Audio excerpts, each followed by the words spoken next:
В коме на учете состоят 40 беременных женщин с диагнозом коронавирус. Есть пациентки в тяжелом состоянии. Об этом сообщила главный врач Республиканского перинатального центра Ольга Лебедева во время прямой трансляции регионального Минздрава на тему вакцинации от COVID-19. Подробнее о рисках и профилактике инфекции прямо сейчас. Ольга Лебедева в нашей студии. Ольга Николаевна, здравствуйте. Здравствуйте. Как в целом вирус влияет на течение беременности и развитие плода? Когда у нас страдают легкие, не хватает кислорода в крови, конечно же, будет и страдать плод тоже. Поэтому, если говорить о беременных, это гипоксия, то есть нехватка кислорода у плода, что нередко является причиной досрочного родоразрешения. И поэтому преждевременные роды – это тоже более частая ситуация по сравнению с отсутствием этого вируса. То есть преждевременные роды, гипоксия или асфиксия плода сопровождается. Саму беременность приходится родоразрешать. Ну и беременность – это дополнительная нагрузка на организм, поэтому дыхательная недостаточность может быстрее развиваться и быстрее потребовать искусственной вентиляции легких, родоразрешения.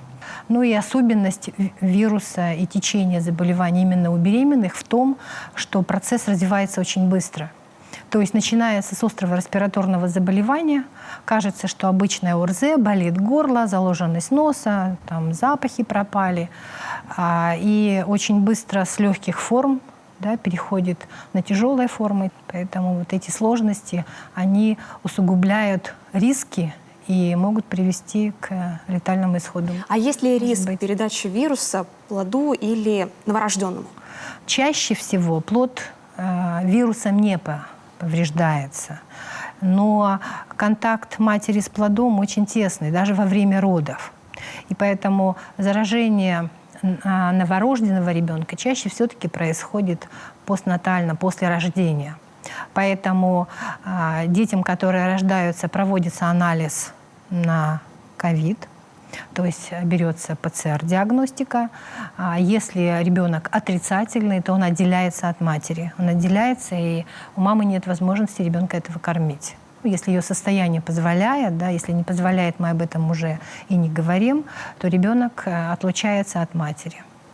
Ольга Николаевна, какие методы профилактики существуют? Если мы говорим о беременных, то все, что нас окружает, все люди должны быть вакцинированы.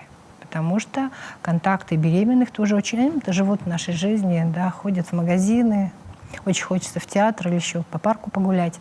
Поэтому все, кто рядом, должны быть вакцинированы.